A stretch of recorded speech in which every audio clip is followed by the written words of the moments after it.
स्कलाइस Pokemon को successfully catch करने के बाद फाइनली ऐश के तीनों टास्क कंप्लीट हो चुके थे सेकंड जिम लीडर को चैलेंज करने के लिए। ब्रॉक कहता है कि ऐश तुमने तो पोकेडेक्स से ये पूछा ही नहीं कि अगला जिम कहाँ पर है। हमारे साथ फिलहाल के लिए रे है जो कि हमारे उस जिम तक पहुँचने में मदद कर सकता है। ऐश कहता है कि हाँ ये तो मैं भूल ही गया था। ऐश पोकेडेक्स को निकालता है और क्योंकि उसके तीनों टास्क कंप्लीट हो चुके थे उसको सेकंड जिम के बारे में सारी इन्फॉर्मेशन मिल जाती है। सेकंड जिम एफ्रेंड नाम के टाउन में लोकेटेड होने वाला था। ये एक ऐसी जगह थी जहां पर ऐश और उसके फ्रेंड्स कभी भी नहीं गए थे। रे ये सुनकर शॉक्ड हो जाता है और कहता है क्या सच में एफ्रेंड सिटी, क्या तुम एक और बार चेक कर सकते हो। ऐश दोबारा चेक करता है और रे को भी दिखाता है कंफर्म करने के लिए, पर रे अभी भी कंफ्यूज था। ब्रॉक कहता है रे इसमें क्या प्रॉब्लम है, एफ्रेंड सिटी में ऐसा क्या है कि वहाँ पर जिम नहीं हो सकती है। रे कहता है कि एक बार मैं एफ्रेंड सिटी में गया था और यहाँ पर नाक के बराबर इंसान रहते हैं। ये जगह बिल्कुल भी डेवलप नहीं है और अगर यहाँ पर कोई इंसान रहता है तो वो लकड़ी का घर बनाकर ही रहता है। तो ऐसी जगह पर कोई जिम होना ऑलमोस्ट इम्पॉसिबल है क्योंकि नॉर्मली जिम काफ़ी ज़्यादा डेवलप्ड होते हैं और तुम किसी नॉर्मल जिम में नहीं जा रहे हो बल्कि एक चैंपियन जिम में जा रहे हो जो कि और भी ज़्यादा स्ट्रॉन्ग और डेवलप्ड होते हैं। रे की बात काफ़ी हद तक सही थी बट फिर भी वो पोकेडेक्स को गलत नहीं ठहरा सकते थे, उनको पोकेडेक्स की बात माननी ही पड़ेगी। ब्रॉक कहता है कि रे हमारे पास कोई और ऑप्शन नहीं है, हमें एफ्रेंड सिटी में जाकर ही चेक करना होगा कि क्या वहाँ पर कोई जिम है या फिर नहीं। रे कहता है ऑलराइट बट एफ्रेंड सिटी यहाँ से 50 किलोमीटर दूर है जहाँ पर पहुँचने के लिए कुछ टाइम लगने वाला है।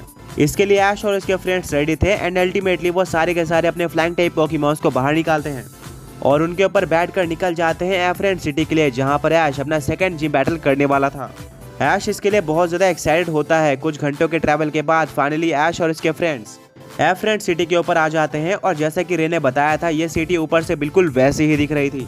यहाँ पर चारों तरफ काफ़ी ज़्यादा बड़ी बड़ी घास थी, वाइल्ड पोकेमॉन्स दिख रहे थे और कुछ बनाना ट्रीज थे। यहाँ पर कुछ छोटे मोटे घर भी थे जो कि ट्री हाउस की तरह लग रहे थे, यानी कि इनको लकड़ियों का यूज़ करके बनाया गया था।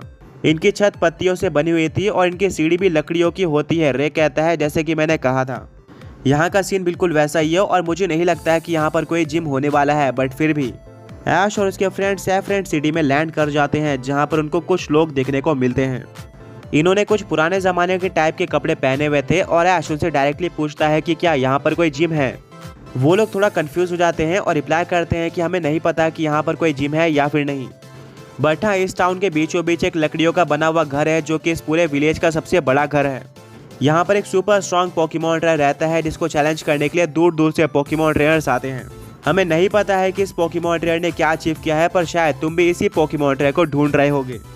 ऐश और उसके फ्रेंड्स एक दूसरे की तरफ देखते हैं। मिस्टी कहती है शायद इन लोगों को नहीं पता है कि बाहर के दुनिया में क्या चल रहा है, वेल इससे हमें क्या फ़र्क पड़ता है, हमें तो सिर्फ और सिर्फ जिम को ढूंढना है जिसकी लोकेशन शायद इन्होंने बता दी है। ऐश उन लोगों को थैंक यू कहता है और फिर उसी जगह की तरफ निकल जाता है जिनके बारे में उन्होंने बताया था। क्योंकि यहाँ पर बहुत ज़्यादा कम थे इसलिए ऐश को ज़्यादा टाइम नहीं लगता है उस बड़े घर को ढूंढने के लिए। यह बाहर से तो लकड़ी का बना हुआ था पर ओवरऑल काफ़ी ज़्यादा बड़ा था, ऑलमोस्ट एक स्टेडियम के साइज़ का। ऐश और उसके फ्रेंड्स उस घर के अंदर एंटर करते हैं और अंदर से ये जगह कमाल की और काफ़ी ज़्यादा बड़ी होती है। ऊपर बनाना लीफ से बना हुआ छत था और चारों तरफ लकड़ियों से बनी हुई दीवारें। ऐसा लगता है कि ऐश और उसके फ्रेंड्स पुराने ज़माने में आ चुके हैं।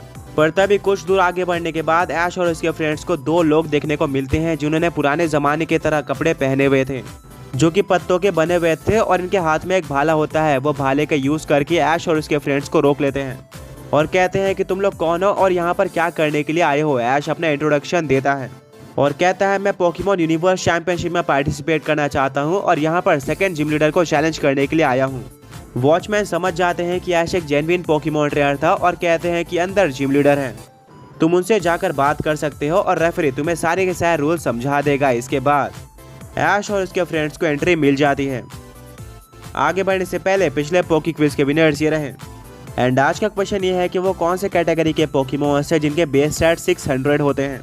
ऐश और उसके फ्रेंड्स एक अंधेरी जगह पर पहुंच जाते हैं जहां पर आसपास कुछ भी देखने को नहीं मिल रहा था।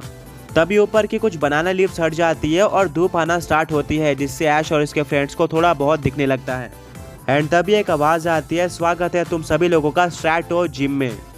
ऐश और उसके फ्रेंड्स शॉक हो जाते हैं और सामने की तरफ देखते हैं जहाँ पर एक पोकेमॉन ट्रेनर बैठा हुआ था। वो कहता है कि ऐश केचम तुम यहाँ के वर्ल्ड चैंपियन हो और मैंने अभी तक तुम्हारी काफ़ी सारी तारीफें सुनी हैं एंड ये मेरे लिए काफ़ी ज़्यादा गर्व की बात है कि तुम मुझे चैलेंज करने के लिए आए हो, बट उससे पहले मैं तुम्हें रूल्स बताना चाहता हूँ। ऐश कहता वाह तो तुम ही जिम लीडर हो, वेल तुम्हारा नाम क्या है? वो पोकेमॉन रे रिप्लाई करता है रूटर। मेरा नाम रूटर है और मैं यहाँ का जिम लीडर हूँ। तुम्हें अगर यहाँ का स्ट्रैटो बैच चाहिए तो मुझे डिफीट करना होगा। वैला अभी तक तो तुम्हें पता चल ही गया होगा कि पोकेमॉन यूनिवर्स चैंपियनशिप के चारों जिम्स में एक अलग तरह की स्पेशलिटी चलती है। यहाँ पर जिम लीडर्स कोई टाइप में नहीं बल्कि एक कैटेगरी में स्पेशलाइज करते हैं। जैसे कि रिवाइवर फॉसिल पोकेमॉन में स्पेशलाइज करता था, इसी तरह से मैं स्पेशलाइज करता हूँ स्टार्टर पोकेमॉन्स में।